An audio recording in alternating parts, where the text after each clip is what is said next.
What if I told you there's a crop that produces potatoes above ground on vines, yields 3 to 5 times more than regular potatoes, requires zero digging, and some countries are so threatened by its productivity they've actually banned it? This isn't science fiction. This plant exists, it's been feeding people for centuries, and there's a reason governments don't want you growing it. Stay with me because what you're about to discover could transform how you think about food production, and you need to know about it before regulations spread to where you live. Welcome to Timeless Gardens, where we uncover food-growing secrets that powerful interests would prefer stayed buried. Whether you're new here or you've been questioning the food system with us from the beginning, you're about to learn something that changes everything. This isn't just another gardening tip, this is information that directly threatens industrial agriculture's control. Before we reveal this remarkable plant, hit subscribe and turn on notifications because content like this doesn't stay up forever, and you need to see what we're sharing before it becomes harder to find. Drop a comment right now with just the word freedom if you believe people should have the right to grow their own food without government interference. Let's dive in before this gets complicated. What this plant actually is. The plant we're talking about is the air potato, also called Dioscorea bulbifera. And before you dismiss this as some invasive weed, hear me out because there's a lot more to this story than what you've been told. Air potatoes are a species of yam that grows vigorously as a climbing vine and produces edible tubers both underground and, remarkably, hanging from the vines above ground. These aerial tubers can range from marble-sized to softball-sized, and a single vine can produce dozens of them while also growing tubers underground. We're talking about a crop that literally gives you food in the air and in the soil simultaneously. This plant has been cultivated for food across Asia, Africa, and the Pacific Islands for thousands of years. It's not some experimental crop, it's a traditional staple that fed entire populations long before modern agriculture existed. The tubers are starchy, similar to regular potatoes, and prepared the same way through boiling, roasting, or frying. So why haven't you heard of this incredibly productive plant? Because in places like Florida and other warm humid climates, certain varieties escaped cultivation and spread aggressively, earning the air potato an invasive species label. Governments responded not by educating people about which varieties are safe to grow and eat, but by banning the entire species in many regions and creating a narrative that all air potatoes are dangerous invaders. Here's what they're not telling you. There are edible cultivated varieties and wild invasive varieties, and they're not the same thing. The edible types have been safely grown and consumed for millennia. But nuance doesn't serve the interests of agricultural control, so the entire plant gets demonized. Why this threatens the system? Let's talk about why this plant is so threatening to industrial agriculture that some regions have banned even the edible cultivated varieties. First, it's almost impossible to kill. Air potatoes grow from small tubers, and even tiny pieces can regenerate new plants. Once established, they're incredibly resilient, tolerating poor soil, drought, pests, and neglect. For a home grower, this is amazing. For a system that profits from selling you seeds, fertilizers, and pesticides every single year, this is a nightmare. Second, the productivity is outrageous. A single vine can produce 20 to 50 pounds of food annually from a tiny amount of space because it grows vertically. You're getting yields that rival or exceed traditional potato production without needing large plots of land. High productivity from small spaces means less dependency on commercial agriculture, and dependency is how the system maintains control. Third, it propagates itself. Those aerial tubers drop to the ground, and new plants grow. You don't need to keep buying planting material. You don't need to participate in the seed supply chain. One planting can theoretically provide food indefinitely if managed properly. That's food sovereignty, and food sovereignty is the ultimate threat to agricultural corporations and the governments they influence. Fourth, it requires almost no inputs. No special fertilizers, no pest control, no complicated care. It just grows. When people can feed themselves with minimal expense and effort, they're harder to control economically and politically. The ban narrative is framed as environmental protection, but ask yourself this. If the real concern was invasive spread, why not educate people about responsible cultivation of edible varieties instead of blanket prohibition? Why criminalize a food source that could address food insecurity? Because keeping people dependent on industrial food systems is more valuable than solving hunger. How to grow it responsibly. Now, I'm not advocating that you break laws in your region. What I'm saying is you need to understand what you're dealing with so you can make informed decisions and, where legal, grow this plant responsibly. If you live in a region where air potato is not banned, or if you can source the specific edible cultivated varieties that are legal, here's how to grow them in a way that maximizes food production without creating invasive problems. First, choose your variety carefully. The edible types typically have rounder, smoother tubers and have been selected for food quality over thousands of years. Wild invasive types often have irregular, warty tubers and can contain higher levels of compounds that require special preparation. Source your planting material from reputable suppliers who specialize in edible cultivars, not from wild populations. Second, grow them contained.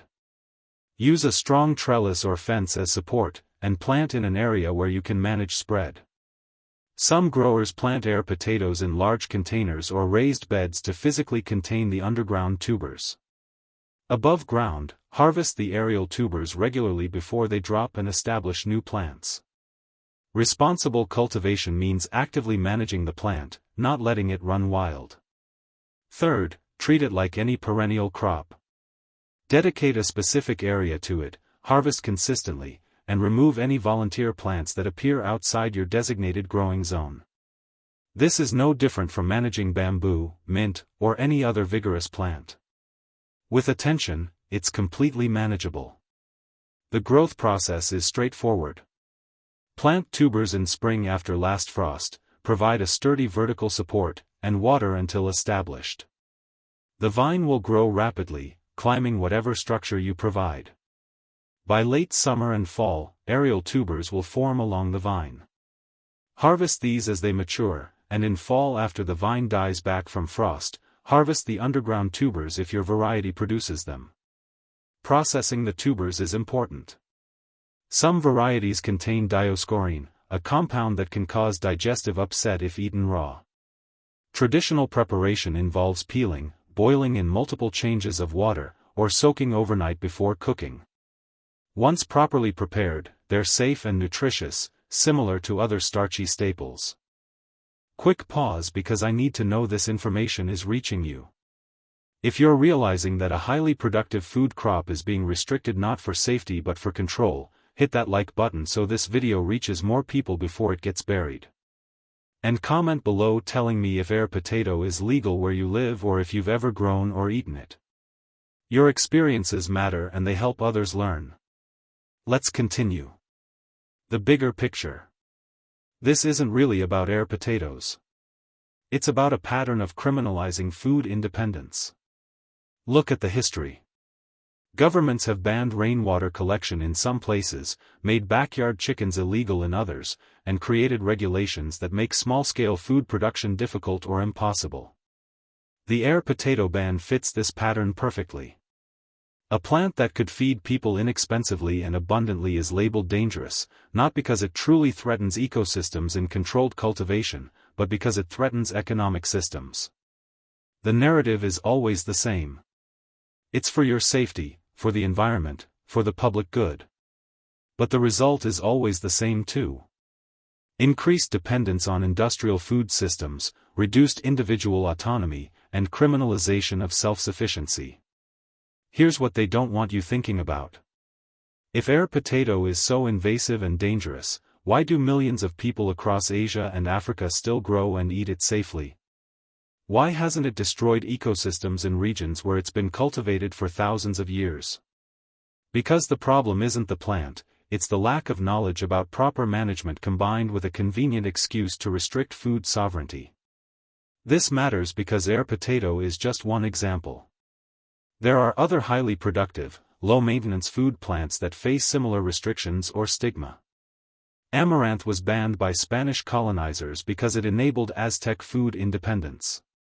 Certain varieties of cannabis that produce edible seeds and fiber remain illegal despite having no psychoactive properties. The pattern repeats because the goal remains the same. When you control food, you control people. And any plant, technique, or knowledge that undermines that control will be suppressed, banned, or demonized. Air potatoes' crime isn't ecological damage, it's economic disruption. What you can do. So what do you actually do with this information? First, research your local laws. Understand what's legal in your region regarding air potato cultivation. Some places allow certain varieties, others have blanket bans, and some have no restrictions at all. Know where you stand legally. Second, if it's legal to grow where you are, source edible cultivated varieties from responsible suppliers and grow them with proper management. Prove that responsible cultivation is possible. Document your success. Share your knowledge. Third, if it's banned where you live, understand why and question that reasoning. Contact local representatives. Ask why a traditional food crop is criminalized.